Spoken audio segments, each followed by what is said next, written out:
Ma'am wrestlers बैठे उनके लिए क्या कहेंगी? मैम रेसलर्स अपने मेडल बहाने जा रहे हैं, उनके बारे में क्या कहेंगे आप? चलो चलो प्लीज प्लीज प्लीज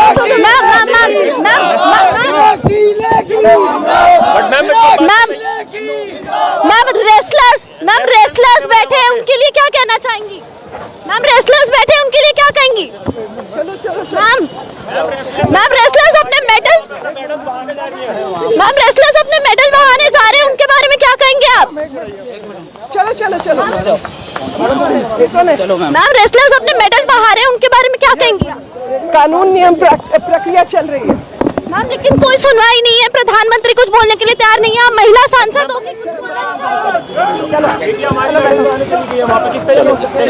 मैम महिला सांसद होकर आप कुछ बोल क्यों नहीं रही हैं इस मुद्दे पर? तो यहाँ आपने देखा मीनाक्षी लेखी जो है केंद्रीय मंत्री हैं, महिला सांसद है, लेकिन पहलवानों के मुद्दे पर कुछ नहीं बोला और जिस तरह भागी है वो सब आपने देख लिया है। यहाँ पर तमाम भाषण उन्होंने दिया था, वहां से मंदिर से यहाँ तक भागते हुए वो आई हैं और उनकी गाड़ी आप जाते हुए देख सकते हैं। यहाँ पर कोई भी महिला सांसद हो जवाब देने को तैयार नहीं है। उनसे पहलवानों का सवाल किया गया, उन्होंने कुछ नहीं बोला। उन्होंने कहा कानूनी प्रक्रिया चल रही है। नमस्कार दोस्तों, अभी जो आपने वीडियो देखा और वीडियो में भागती एक महिला को देखा, जिनके पीछे एक रिपोर्टर को कैमरा लेकर सवाल पूछते भागते देखा, माइक से बचकर बहुत तेजी से रनर की तरह भागते हुए जिन्हें देखा, वो देश की महिला मंत्री हैं, मोदी की सरकार में हैं और विदेश राज्य मंत्री हैं, दिल्ली के सांसद हैं, नाम है मीनाक्षी लेखी। और वो क्या सवाल थे जिन सवालों से बचकर मीनाक्षी लेखी यूं धावक की तरह दौड़ती हुई भाग रही थी और आखिर में जाकर अपनी कार में सवार होकर गायब हो गई। पहले तो उस रिपोर्टर को सलामी, जिस रिपोर्टर ने ये सवाल पूछा। कोई यूट्यूब चैनल है, आई न्यूज़ नाम है, मैं ज़्यादा उसके बारे में नहीं जानता हूँ, फिर भी ये सवाल मंत्री से पूछा गया और मंत्री बचकर भागती रहीं। और वो सवाल था उन महिला पहलवानों से जुड़ा, वो सवाल था उन बेटियों से जुड़ा, वो सवाल था जंतर मंतर पर 35 दिन तक धरने पर बैठने के बाद अब जो पहलवान हरिद्वार में मेडल बहाने चले गए थे, उन पहलवानों की मांग से जुड़ा, बीजेपी के सांसद ब्रजभूषण शरण सिंह की गिरफ्तारी से जुड़ा। वो सवाल जिसका सामना मोदी सरकार का कोई मंत्री नहीं करना चाहता, वो सवाल जिस सवाल पर प्रधानमंत्री मोदी चुप है, वो सवाल जिस पर अमित शाह ने अब तक जुबान नहीं खोली है, वो सवाल जिस पर बीजेपी के अध्यक्ष जेपी नड्डा ने आज तक मौन साध रखा है, वो सवाल जिस पर मोदी सरकार की महिला मंत्री, चाहे वो निर्मला सीतारमण हो, चाहे मीनाक्षी लेखी हो, चाहे स्मृति ईरानी हो, चाहे कोई और, किसी ने अब तक जुबान नहीं खोली है। और ये सवाल देश की बेटियों से जुड़ा है। मीनाक्षी लेखी को तो बचते हुए देखा, लेकिन कल जो हुआ वो भी आपने देखा होगा कि किस तरह से देश की बेटियां साक्षी मलिक, विनेश फोगाट और बजरंग पूनिया अपने मेडल बहाने के लिए हरिद्वार पहुंच गए थे, गंगा के किनारे। उन्होंने ऐलान कर दिया था कि उनकी बात सुनी नहीं जा रही है। उनके साथ जिस तरह से बदसलूकी हुई, जिस तरह से जंतर मंतर पर उनके साथ धक्का मुक्की हुई, जिस तरह से उनके साथ सरकार का रवैया है, उसके बाद उनके पास कोई विकल्प नहीं बचता है कि अपने मेडल को गंगा में बहा दें। 2.5 पन्ने का एक उन्होंने प्रेस नोट भी कल अपने ट्विटर पर जारी किया था, उसके हिस्से में आगे सुनाऊंगा। पहले कल शाम को जब ये पहुंची, हंगामा मच गया। सोशल मीडिया पर हजारों लोग अपील करने लगे कि आप अपने मेडल को मत बहाओ, ये मेडल देश के नाम है, ये मेडल देश की शान है, ये मेडल देश की वो थाती है जिसे गंगा में प्रवाहित नहीं किया जाना चाहिए। ऐसे हजारों लोगों ने लिखा, जिसमें हम जैसे लोग भी थे और बहुत सारे लोग। और जब ये बेटियां वहां गंगा के पास पहुंच गई थी, तब तक बहुत सारे लोग पहुंच गए उन्हें रोकने के लिए। उसी में राकेश टिकैत के बड़े भाई नरेश टिकैत, जो बालियान खाप के मुखिया हैं, भारतीय किसान यूनियन के अध्यक्ष हैं, वो भी अपने काफिले के साथ पहुंचे और सबने समझा बुझाकर वो उन्हें मेडल को प्रवाहित करने से रोका। और नरेश टिकैत ने उनसे वो मेडल ले लिया और उसके बाद कहा हमें 5 दिन का वक्त दीजिए। और उसके बाद 1 तारीख को सोरम, जो ऐतिहासिक चबूतरा है खापों सर्व खाप पंचायत का चबूतरा मुजफ्फरनगर में, उन्होंने कहा वहाँ हम पंचायत करेंगे, आगे का फैसला करेंगे, 5 दिन का वक्त दीजिए। मतलब इस 5 दिन में हो सकता है सरकार से संवाद हो, सरकार की तरफ से कोई संवाद हो, उसके बाद तय करिए। और नरेश टिकैत ने मेडल अपने पास रख लिया और उसके बाद वो पहलवान देर रात तक नरेश टिकैत के घर मुजफ्फरनगर पहुँचे। वो तस्वीरें मैं सुबह आज तड़के देख रहा था जब वो पहलवान नरेश टिकैत के घर पहुँचे। लेकिन इस बीच क्या हुआ, देश का मीडिया लगातार कल रात इन पहलवानों को विलेन बनाने में जुट गया।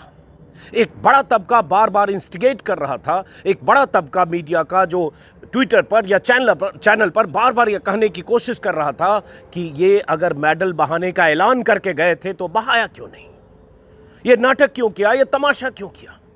इसमें वो सारे चैनल के चेहरे थे जो मोदी की चापलूसी के लिए जाने जाते हैं, कुख्यात हैं। वो चेहरे भी थे जो अभी अभी नई संसद के उद्घाटन के दिन अमित शाह के डाइनिंग टेबल पर बैठ के रास पर बैठकर भकोसते हुए तस्वीरों में कैद हुए थे। वो चेहरे कल रात इन पहलवानों को चिढ़ा रहे थे, इन पहलवानों की साख पर सवाल खड़े कर रहे थे। और सुधीर चौधरी जैसा शख्स एक हिसाब लेकर बैठा था कि इन पहलवानों को नौकरियां मिली हैं, इन पहलवानों को सरकार की तरफ से पैसे मिले हैं, इन पहलवानों को जो कुछ सरकार से मिला है वो सब इन्हें वापस करना चाहिए, मेडल नहीं मांगना चाहिए।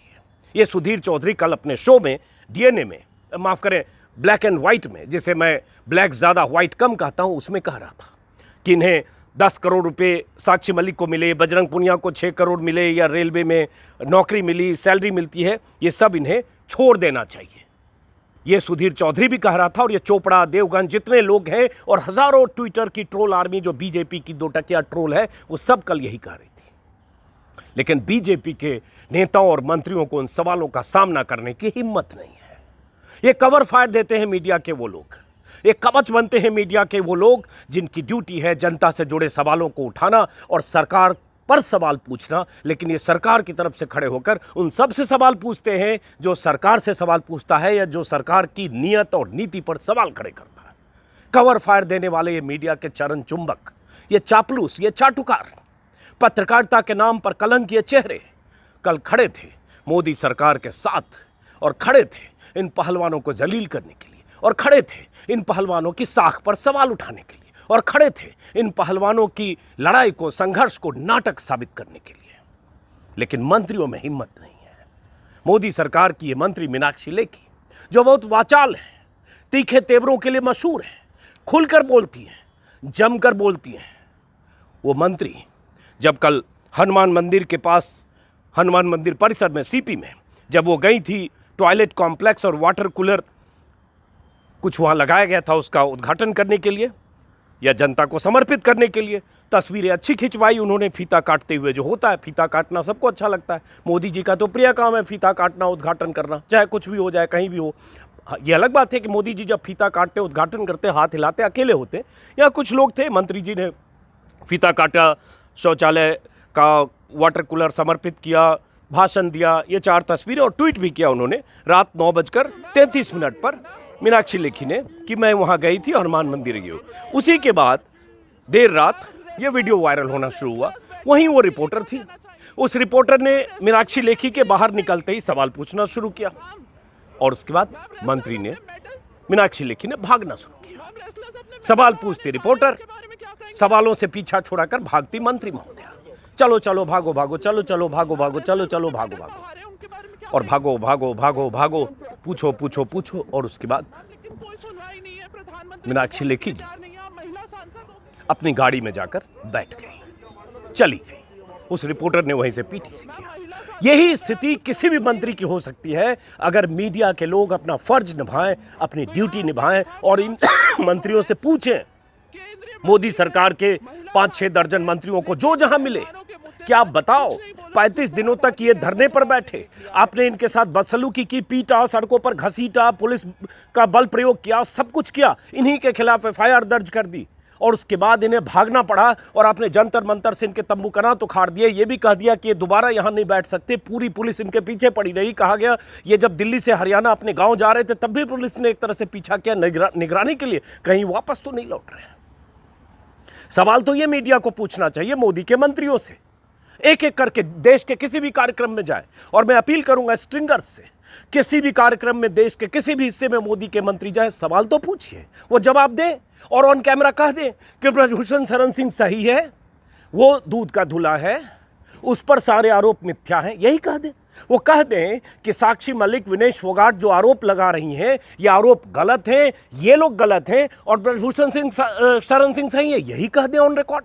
वो कह दें कि हम ब्रजभूषण शरण सिंह के साथ हैं क्योंकि ब्रजभूषण शरण सिंह ने कोई गुनाह नहीं किया और ये बेटियां गलत बयानी कर रही हैं, इसलिए हम इनकी मुखालफत करते हैं या हम इनके साथ नहीं हैं, यही कह दें ऑन रिकॉर्ड। दर्ज तो हो इतिहास में, दर्ज तो हो कि जब देश की बेटियां वो मेडल लाने वाली, वो ओलंपियन या दुनिया के खेलों में नाम रोशन करने वाली वो बेटियां, वो पहलवान जब धरने पर बैठे थे, जब आंदोलन कर रहे थे, जब अनशन पर बैठने का ऐलान कर रहे थे, जब मेडल तक बहाने का ऐलान कर रहे थे, तब दर्ज तो हो कि मोदी सरकार के मंत्री क्या कह रहे थे, सरकार क्या कर रही थी, क्या कर रही थी वो दिख रहा है। ब्रजभूषण शरण सिंह को बचाने की कोशिश कर रही है, इस हद तक, इस बेशर्मी की हद तक कि ब्रजभूषण शरण सिंह पर एफआईआर भी सुप्रीम कोर्ट के दबाव में हुआ और उसके बाद अब तक किसी ने कोई बयान नहीं दिया। बहुत वीडियो में बहुत बात इस पर कह चुका हूं, इसलिए बहुत रिपीट करने की बजाय सवाल तो इन मंत्रियों से, सांसदों से, बीजेपी नेताओं से घेर घेर कर देश के कोने में पूछा जाना चाहिए। 303 सांसद हैं बीजेपी के। जिस दिन 303 रिपोर्टर जिले जिले में बीजेपी के सांसदों को पूछने लगे कि आप बताओ सही क्या है, गलत क्या, आप अपना पक्ष रख दो, जो भी आपको कहना है, जो मैंने कहा ऑन रिकॉर्ड ये दर्ज होना चाहिए कि बीजेपी कहां है, बीजेपी के सांसद कहां है, बीजेपी के मंत्री कहां है, किधर है और क्यों है, क्या मजबूरी है। उन मजबूरियों का जिक्र बार बार होता है। ब्रजभूषण शरण सिंह गोंडा, फैजाबाद, कैसरगंज आसपास के इलाके में उसका वोट बैंक, 6 बार का सांसद है, 5 बार बीजेपी, 1 बार सपा से पत्नी को लड़ाया था, वो भी जीत गई थी। उसका असर है, लेकिन उसका असर इतना है मोदी जी पर कि प्रधानमंत्री मोदी को जोखिम मोल नहीं लेना चाहते, चाहे बेटियां कुछ भी करें, चाहे मेडल गंगा में बहा दें, चाहे बेटियां अनशन करें, चाहे पैदल चलें, चाहे कुछ भी करें, आमरण अनशन पर बैठकर जान दे दें, लेकिन प्रधानमंत्री मोदी के लिए ब्रजभूषण शरण सिंह अहम है, वो वोट बैंक अहम है जो 2024 में उनकी सत्ता तक उन्हें पहुंचा सके।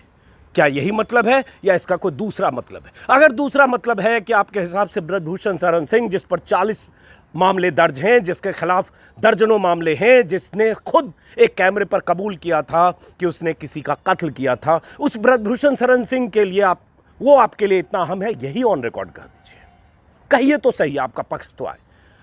लेकिन कल जो हुआ आपने देखा, और उसके बाद मीडिया की भूमिका लगातार मैं देख रहा था। कल अचानक स्मृति ईरानी कुछ चुनिंदा चैनलों पर चुनिंदा चेहरों के साथ प्रकट हुई, जिसमें वो देवगन का भी चैनल था, जिसमें नविका कुमार का भी चैनल था, और उसके बाद वो अपने हिसाब से बता रहे हैं कि बबीता फोगाट इनके साथ नहीं है और ये हैं, और जस्टिफिकेशन। बबीता फोगाट तो आपकी पार्टी में है, तो कैसे इनके साथ खुलकर आएगी? उन्हें राजनीति पहले करनी है। उन्होंने तय किया कि वो राजनीति और बीजेपी उनके लिए मायने नहीं रखती है, ये फोगाट बहने या ये सब लोग मायने नहीं रखते, चाहे संगीता फोगाट, चाहे विनेश फोगाट। लेकिन उसकी आड़ लेकर स्मृति ईरानी कुछ कहने की कोशिश करती रही, और जो नविका कुमार जैसे एंकर या अमीश देवगन जैसे एंकर अपने सवाल भी नहीं पूछ रहे थे, सवाल वो विपक्ष के आरोपों को दोहरा कर पूछ रहे थे। मतलब उनमें इतनी भी हिम्मत नहीं थी कल कि सीधे स्मृति ईरानी से पूछें कि स्मृति ईरानी जी आप अपना पक्ष रखिए, और काउंटर सवाल 10 पूछे जा सकते हैं स्मृति ईरानी से। किसी ने कोई सवाल नहीं पूछा। कोई प्रियंका गांधी का कोई ट्वीट पढ़कर बता रहा है, कोई विपक्ष के आरोपों के हवाला से बता रहा है, और गोल गोल रसगुल्ले जैसे सवाल, और उसके बाद चौके छक्के मारते, उन रसगुल्ले जैसे सवालों को गेंद समझकर चौके छक्के मारते स्मृति ईरानी। यही तो कल इंटरव्यू हुआ। क्या आपको लगता है कि देश का मीडिया सही काम कर रहा है? मैं बार बार कहूंगा, अगर ब्रजभूषण शरण सिंह सरकार के हिसाब से निर्दोष और इन बेटियों ने गलत आरोप लगाए तो वह सामने आकर सरकार कह दे, और नहीं तो सरकार को वही करना चाहिए जो ऐसे मामलों में पॉक्सो के तहत या 7 शिकायतकर्ता लड़कियां हैं, उन्होंने यौन उत्पीड़न के आरोप लगाए, और ऐसे मामलों में ब्रजभूषण शरण सिंह की जगह कोई और होता, विपक्ष का कोई सांसद होता, कोई मुस्लिम नाम वाला कोई सांसद होता, तो क्या रवैया सरकार का होता, पुलिस का होता? वही तो करे कम से कम। यही तो बार बार सवाल पूछा जा रहा है। अब लोग कह रहे हैं मेडल बहा क्यों नहीं दिया। जो लोग कह रहे हैं मेडल बहा क्यों नहीं दिया, उन्हें पता है कि मेडल की क्या कीमत है और मेडल भारत को कैसे मिलता है। ओलंपिक खेलों का इतिहास अगर जानेंगे तो 1900 से अब तक 123 सालों के इतिहास में भारत को 35 मेडल मिले हैं, जिसमें हॉकी में 12 जो टीम को मिलता है, पूरी टीम होती है। रेसलिंग में 7, 123 सालों में 7 मेडल ओलंपिक को मिले हैं। हॉकी के बाद सबसे अधिक रेसलिंग में, मतलब कुश्ती में, उसके बाद वेट लिफ्टिंग, शूटिंग, बैडमिंटन और जेवलिन थ्रो जो नीरज चोपड़ा को मिला। ये 123 सालों का इतिहास है। 1947 के बाद से देखेंगे तो 30 मेडल मिले हैं, उसमें भी रेसलिंग में, कुश्ती में 7 मेडल, हॉकी में 9 मेडल। ऐसे तरसना पड़ा है इस देश को ओलंपिक में मेडल के लिए, और ओलंपिक में मेडल जीतने वाली को आप उसके साथ खड़े होने की बजाय करो मेडल फेंक क्यों नहीं दिया, तमाशा क्यों किया, नाटक क्यों किया। एक भास्कर के हवाले से मैं डेटा देख रहा था अभी कि कितने मेडल किसको मिले। अब साक्षी का डेटा स्क्रीन पर आप देख रहे हैं। ओलंपिक मेडल जीतने वाली देश की पहली महिला रेसलर साक्षी, पहली महिला पहलवान साक्षी मलिक, जिसे ओलंपिक में ब्रॉन्ज मिला था 2016 में।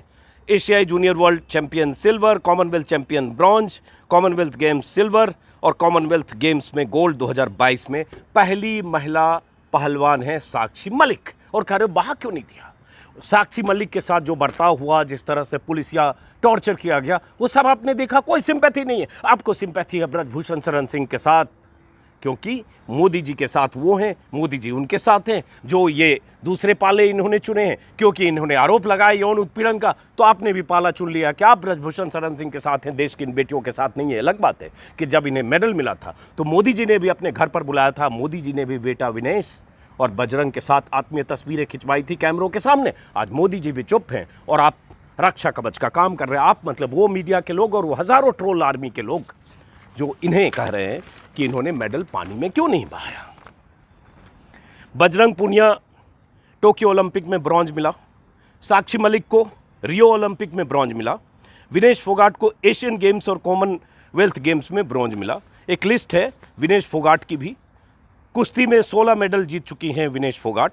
Commonwealth championship silver, Asian championship bronze, Commonwealth championship gold, Asian championship silver, Commonwealth games में गोल्ड 2018 में। साल के हिसाब से ये सब दिया है भास्कर में, आज डेटा उनके हवाले से कर रहा हूँ।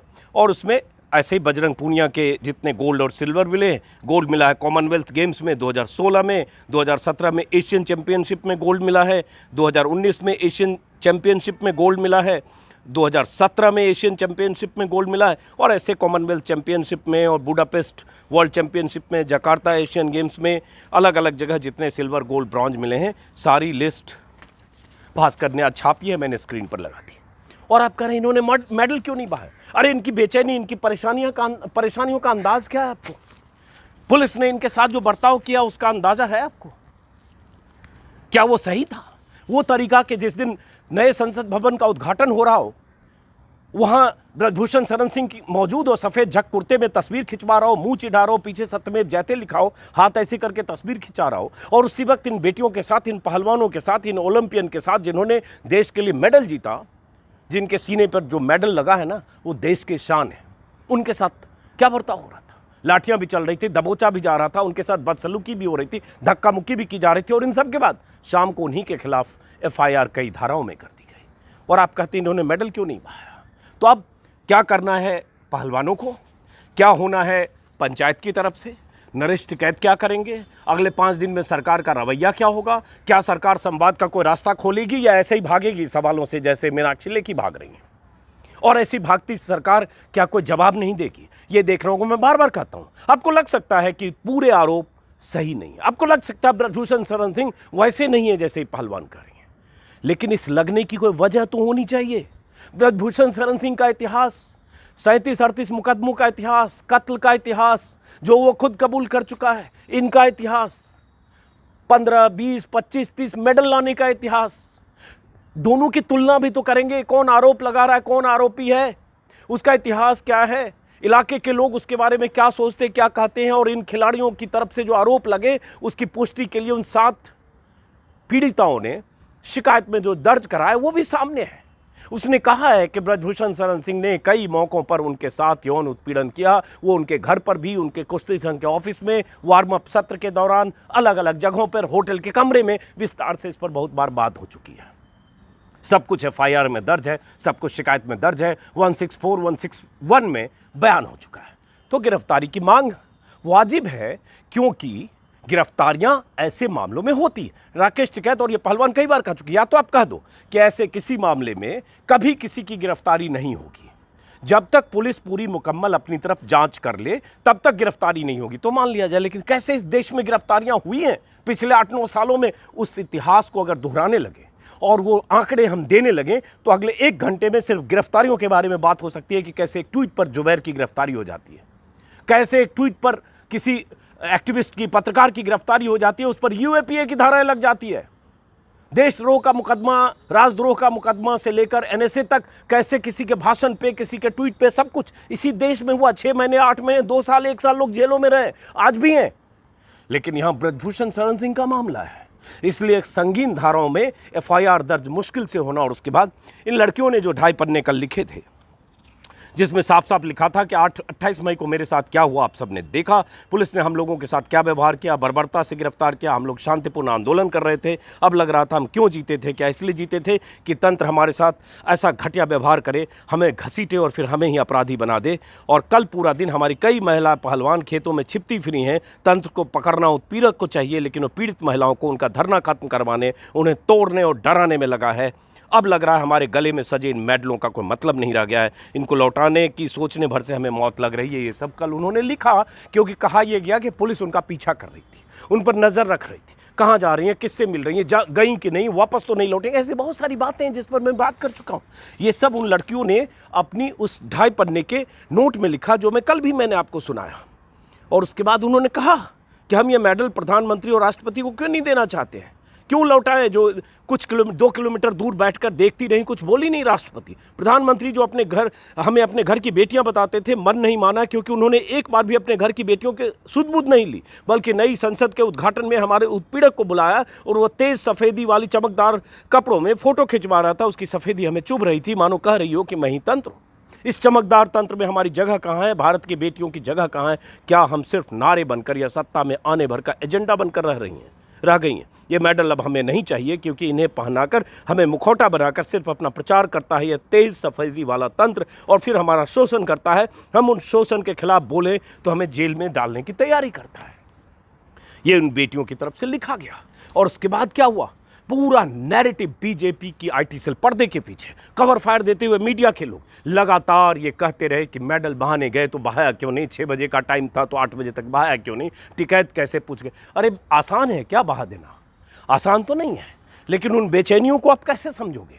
आप नहीं समझ सकते, क्योंकि आपने अपना पक्ष चुन लिया है। आपका पक्ष है ब्रजभूषण शरण सिंह, आपका पक्ष है वो माफिया, बाहुबली और मोदी की सत्ता।